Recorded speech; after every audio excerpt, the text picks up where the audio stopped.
I had a feeling she probably didn't like me because I managed them, but I thought she would talk to me, see who I am, and we would work together. Knew he would sell my music. I knew he would do that. I couldn't believe who he sold it to, because we've had endless conversations about Scooter Braun.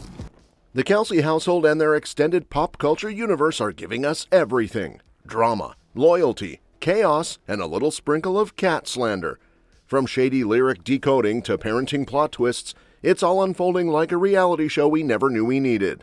First up, Scooter Braun's trying to rewrite the narrative on Vigilante Shit, claiming Taylor Swift's lyrical shade wasn't about him, despite Swifties practically running forensic analysis. And then, Jelly Roll rolls in with full Swiftie energy, ready to throw hands for Taylor like she's his Grammy-winning little sister. Taylor, yeah. 4 nights, 5 nights in Indianapolis, dude, she's the GOAT. I will fist fight anybody who says otherwise. Travis, don't even worry, I got this one. You know what I mean? Literally, like, she's the GOAT. Meanwhile, Travis Kelce's taking hits on movie sets now, ditching helmets for Hollywood dreams alongside Adam Sandler. Next, Jason Kelce's got a bizarre anti-cat campaign going, warning his kids that felines are basically furry biohazards. And finally, Kylie Kelce's not just battling cat misinformation, she's also clapping back at the bounce back body talk, redefining what postpartum strength really looks like. Scooter Braun is doing a little PR damage control, and honestly, it's giving I swear it's not about me energy in all caps. While the Swifties are still dissecting every line of Vigilante Shit like it's the Da Vinci Code, Scooter's over on a podcast swearing that he and his ex, Yael Cohen, are way too chummy to be the ex-couple Taylor's singing about. According to him, they're basically co-parenting BFFs who text daily and laugh at drama like they're on the same team in a high school group project. He even has a tattoo that says "same team," which, sweet or cringe, we'll let the internet decide. But here's where things get messy. When Taylor dropped Vigilante Shit in 2022, fans immediately started throwing side eyes in Scooter's direction. And can you blame them? This is the same guy who snatched up her masters in a business move that felt less like Wall Street and more like Mean Girls record label edition. And even though he later sold them, the damage was done. And Taylor, ever the poetic queen, responded in the most Swiftian way, a slick revenge anthem that hinted at a revenge plot with someone's ex-wife. Suspicious timing, right? Now, Scooter's trying to moonwalk away from that narrative like, nah, not us. But come on, the lyrics scream, hey Scooter, guess who got the house and the kids? And even if Taylor's lips are sealed tighter than a Grammy envelope, the fandom's got receipts, vibes, and a whole Reddit thread ready to go.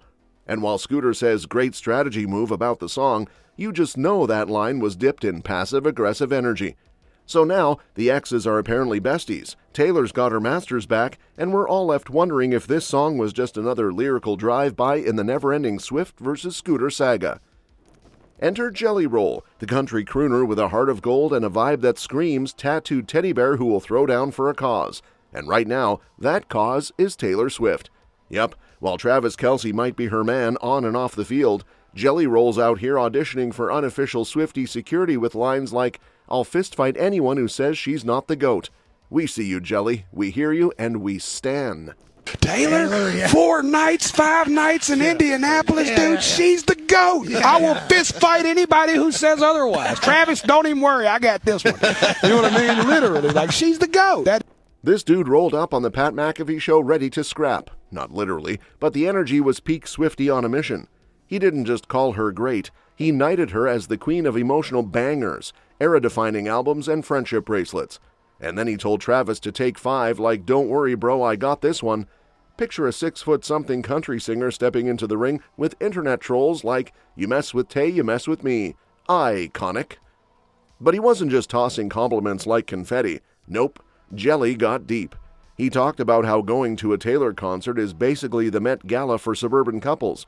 Wives trying on 3 outfits, husbands Googling parking spots, everyone treating it like prom night. And honestly, accurate. Taylor fans don't just attend concerts, they prepare for battle. They DIY outfits, they paint signs, they rehearse lyrics like it's finals week at Swiftie University. And after all that love, Travis Kelce popped into the comments like, my dog is the realest, which is NFL speak for, thank you for not making me be her full-time bouncer. Now let's talk about Travis Kelce trading touchdowns for movie takes and bruises for blockbusters. Yep, the Chiefs tight end is now chasing a whole new kind of dream, one that doesn't involve end zones, but rather end credits. This man pulled up to the set of Happy Gilmore 2 like a bruised-up golden retriever who just wants to make his acting debut and maybe earn a gold star from the Sandman himself. Travis has been dreaming about this gig like your uncle dreams about winning the lottery. He made it crystal clear that he'd do anything to be in the movie. Extra, background tree, talking golf ball, you name it. So when he finally got the call, did he take a break to heal from his latest NFL smackdown? Of course not. He showed up on set looking like he'd just lost a bar fight with a linebacker, but smiling like he just won a lifetime supply of beer. Adam Sandler, a.k.a. comedy legend and professional dad joke deliverer, couldn't stop gushing about Travis. Said the guy rolled in fresh off a Sunday game with bruises on his back, but still served 2 whole days of greatness. And honestly, that's some real walk-it-off champ energy we love to see. Adam even compared Travis to his high school buddies, which basically makes Kelce the jock with a heart of gold from every 2000s teen movie ever made. Taylor's so damn nice to my family. My kids met Taylor just a bunch of times over the years, and she's ridiculously nice to them and warm. Travis is such a gentle, nice guy and funny as hell. When I was with Travis, it reminded me of my buddies in high school. Travis, of course, is living for it. He said working with Sandler felt like being coached by Andy Reid, which is football speak for legend meets legend. And now he's not just popping up in Happy Gilmore 2, but also reportedly landing a role in Loose Cannons, an action comedy with serious John Wick street cred. Which brings us from one Kelce brother chasing movie dreams to the other dodging literal cat dreams like they're blitzing linebackers. So here's the play. Jason Kelce is back home running a full-blown misinformation campaign against cats. Yes, cats. The furry, purring, harmless fluffballs you see in yoga memes. Apparently Jason's been telling his 3 little girls that felines are basically 4-legged biohazards. According to Kylie, her husband has them convinced cats are poisonous. Not scratchy, not allergy triggering, poisonous, like some venomous jungle creature that doubles as a house pet. Someone please check if Jason has been watching National Geographic on mute. On her podcast, Kylie spilled the tea and honestly sounded like a woman who's been in a years-long Cold War over a kitten. She's had enough. She's forming strategies, she's laying groundwork, and it sounds like Operation Get a Cat is already underway. The woman has 4 kids now, and clearly a cat is next on the checklist. Jason's cat lies be damned. And here's the real kicker. Jason did have a cat as a kid, and not just any cat. This feline was apparently a beast who snatched birds mid-flight like she was on a Mission Impossible assignment. So what happened, Jason? Trauma? Furniture PTSD? Or maybe he's just not ready to give up his precious recliner to a judgmental tabby. Kylie's not backing down, though. She's calling out the cat phobia and plotting her feline revenge. Jason, on the other hand, is still going hard with his government will take it away scare tactics like he's training future conspiracy theorists. He's warning his girls that if a cat licks you, you might just wake up in an alternate dimension, or worse, with ruined upholstery, which is funny, because Kylie Kelce's got more to worry about than couch cushions, like, say, unsolicited commentary on her body from strangers with Wi-Fi and zero filter. Yup, fresh off dodging cat propaganda, Kylie's now swatting off comments like, "You look amazing after baby number 4. And while that sounds sweet on paper, Kylie's here to tell you it's giving polite body police energy. On her podcast, she straight up dragged the phrase bounce back like it owes her money. And honestly, preach, queen. She's got 4 little humans at home and still shows up to the mic like a pro, only to be met with, "Wow, you look fantastic," as if she just ran a marathon and not, created life. Kylie clapped back with a whole vibe check, saying if she looked like this without just pushing out a 4th baby, would y'all be calling her radiant or just tired and puffy?